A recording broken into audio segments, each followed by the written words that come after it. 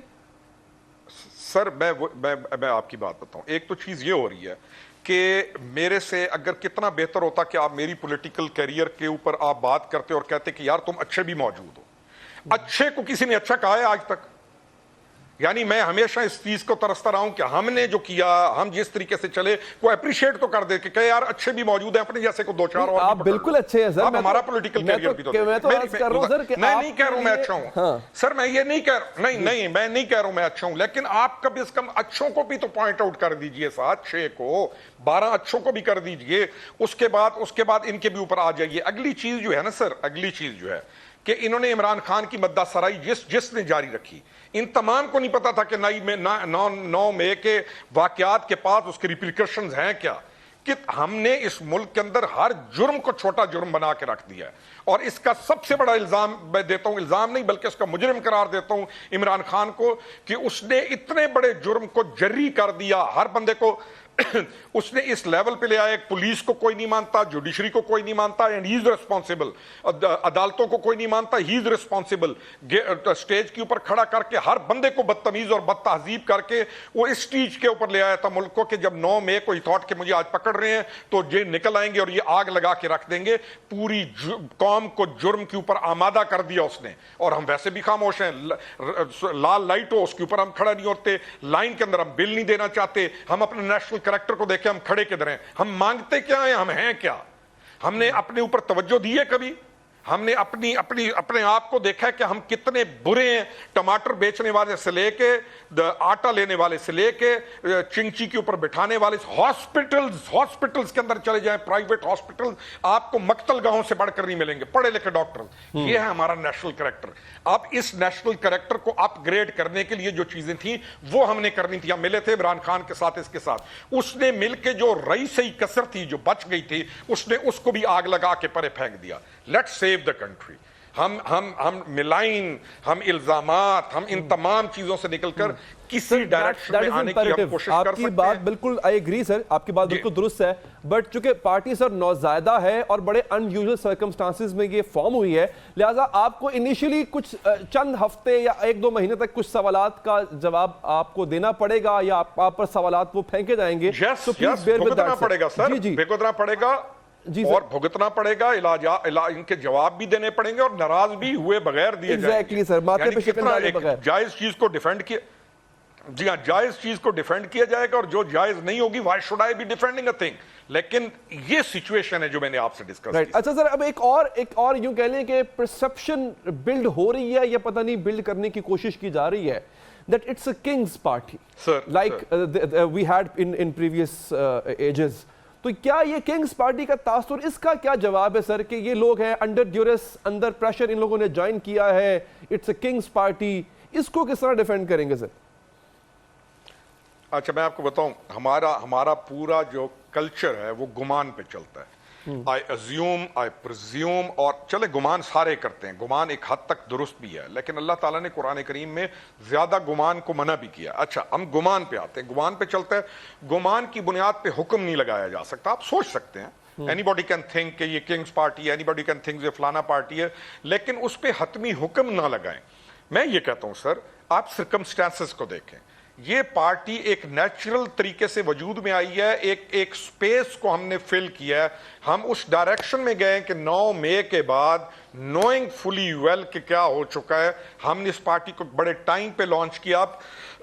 ضرورت کس چیز کی ہے؟ ہماری محنت کی. ضرورت اس چیز کی ہے کہ ہم اپنے آپ کو 2+2 4 لے کر آگے چلیں, اور اپنا وہ جو مینڈیٹ تھا جس پہ ہم عمران خان کو ملے تھے, ہم اس کو انکلکیٹ کرتے ہوئے آگے چلیں. الزام کنگز پارٹی کا لگتا رہے گا, ہم ڈینائی کرتے رہیں گے, لیکن سرکمسٹانسز کو کوئی نہیں دیکھے گا. اگر کوئی بھی ڈیپلی سرکمسٹانسز کو اسٹڈی کر لے جو پیچھے ہو رہا تھا, خاص طور پہ جب اسمبلی سے عمران خان گیا اور اس نے ریزائن کیا, اس سے لے کے آج تک تک کہ آپ سرکمسٹانسز اسٹڈی کرتے جائیں آپ کو 100% یہ پارٹی ایک سٹیبل لیجیٹیمیٹ ٹائم پہ آنے والی پارٹی لگے گی. اچھا لیکن سر اگین اس میں آپ کو بہت سی چیزوں کے جواب ابھی بھی دینا ہوں گے, بہت سے سوالات ایسے ہیں جو آگے چل کے اکٹھے ہوں گے. اس کو ایک break up faction of Tehreek Insaf بھی کہا جا رہا ہے. اگین جیسے کہ میں نے آغاز میں کہا تھا, اولڈ وائن ان نیو پیکیجنگ بھی اس کو کہا جا رہا ہے. اب اگر کل کو آپ کو اقتدار ملتا ہے, کل کو یا آپ شراکت اقتدار کا حصہ بنتے ہیں, تو آپ کی پرفارمنس کیسی ہوگی, اسی سے پتہ چلے گا کہ کتنے سنسیئر ہے یہ پارٹی. بہت بہت شکریہ آپ کا روکڑی صاحب, آپ نے پروگرام کے لیے وقت نکالا. پروگرام ختم ہو جاتا ہے, مجھے دیجیے اجازت, اللہ نگہبان.